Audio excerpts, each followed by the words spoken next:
přijde Honza Skorkovský, to je člověk, který se nejvíc rekordů v celé historii České republiky i Československa.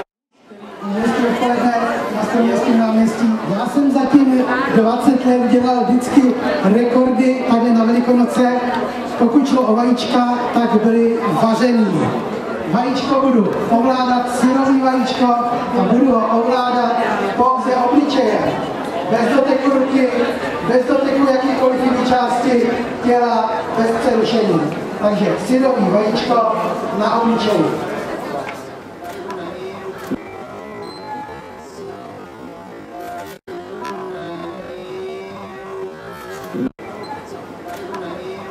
Vidíte, jak to Honza háže a chytá to do těch úst. Složitější kombinace. Vidíte, Honza to zase zvládá naprosto neomylně.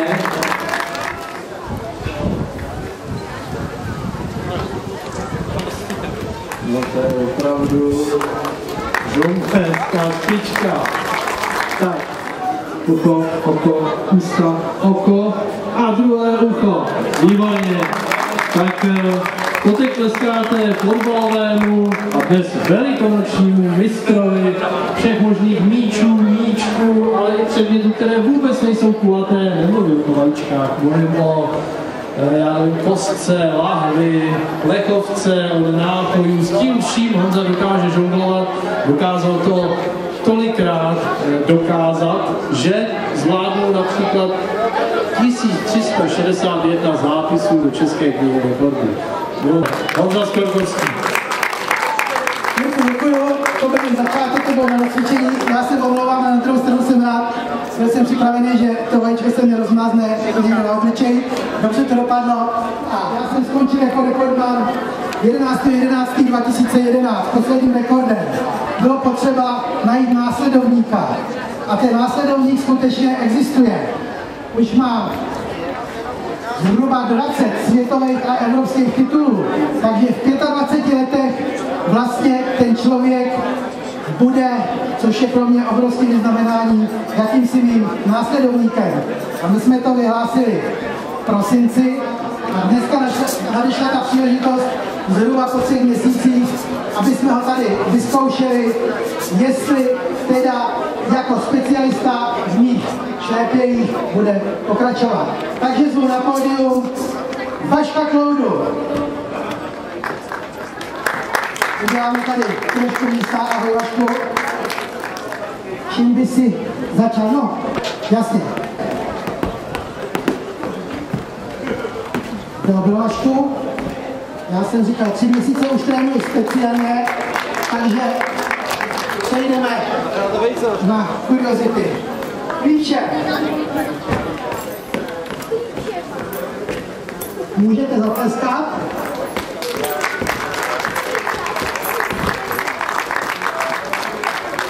Vašku, míček, ale miniaturní. Jasně, posílí se.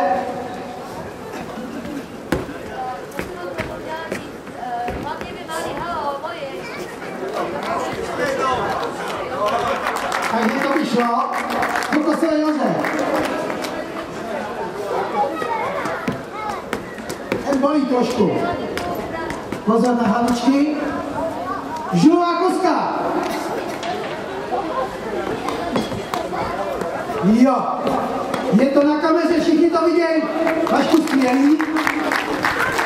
Takže teď mám jednu miniaturu. Hned to vidíte. Dej si ještě. Hrášek. Zelený hrášek.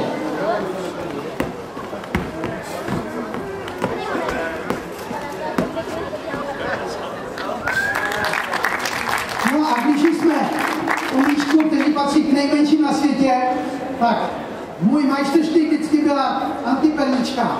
Teď už na ní nevidím, 3 mm. Když jsem jednou na vyprodaném stadionu dělal světový rekord, kolem 500 doteků, tak 10 000 lidí tleskalo, i když tu antiperly nevidělo. Vy tady, co jste blízko, ji uvidíte. Vašku, vyber si, která jezdí. 1, 2, 3, 4, veliký potles, 5, 6, 7, 8, 9, neskutečný. rekordy na rozcvičení a teď už bude o rekordy. Vašek už jeden světový rekord má. Za Kysakem dělal zhruba před 7 lety ve Francii pro Guinnessovu knihu, jeden světový rekord, takže už by se dalo říct, že je téměř zkušený rekordman, ale dovolím si štípnout, co je to proti mým 1361 rekordů. No, ale já to dělal 30 let, Vašek začíná. Když já udělal první rekord, bylo mi 30. Když jsem udělal poslední, bylo mi 60. Takže Vašek ve svých 25 letech má do 60 ještě víc času než já. A premiéra pro Českou knihu rekordu bude dneska, se vás čím začneme. A tady bude o rekord v tom smyslu, že každý dotek se počítá, dokud mince problémě nespadne na zem. Vašku, můžeme.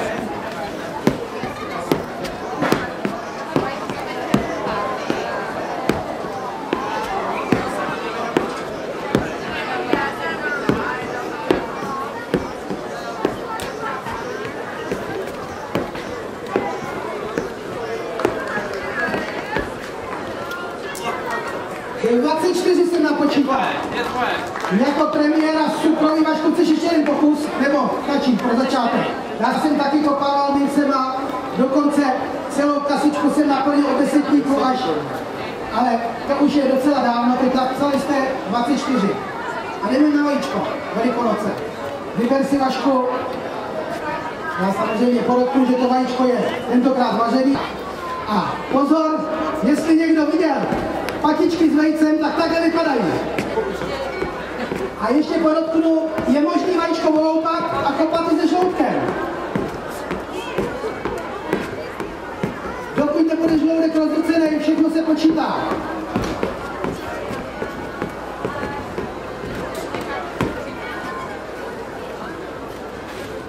To bylo rozcvičení takhle. Tak pozor. Můžeme počítat, jo? Teď jdeme na ostře teda, Vašku. Já tady udělám místo a jeden na rekord.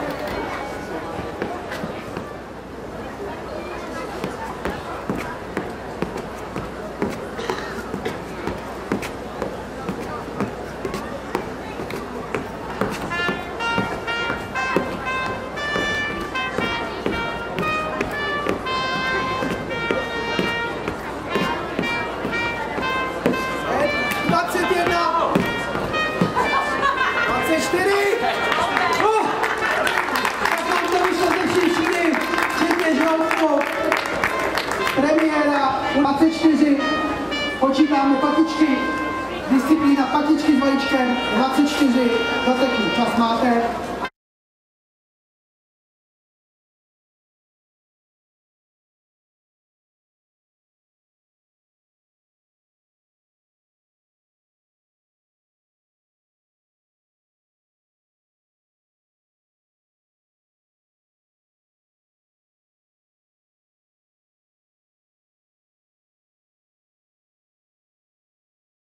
A jedeme zeměkoule. Viděl jsem mockrát videa zeměkoule s fotbalovým míčem, ale s vajíčkem nikdy, až dneska v premiéře.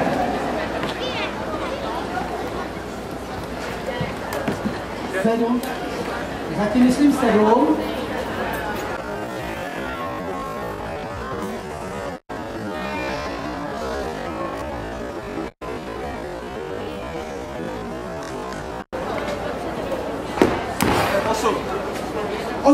Započítáme 8, naprosto mimořádný výkon. Neumíte si představit, kolik to jde od naší tréninku.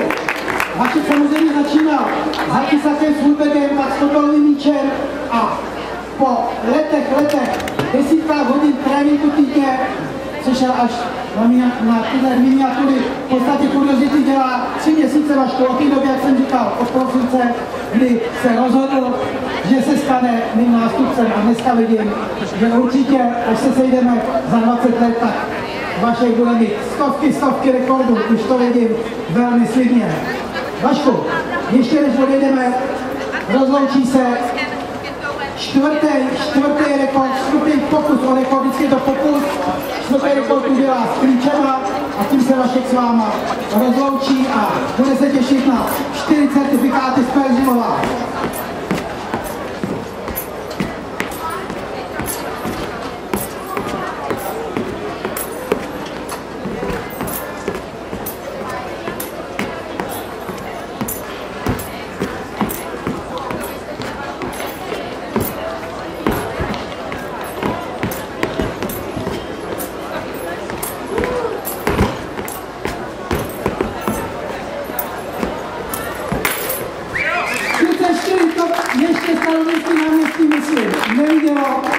na další vystoupení s Vaškem.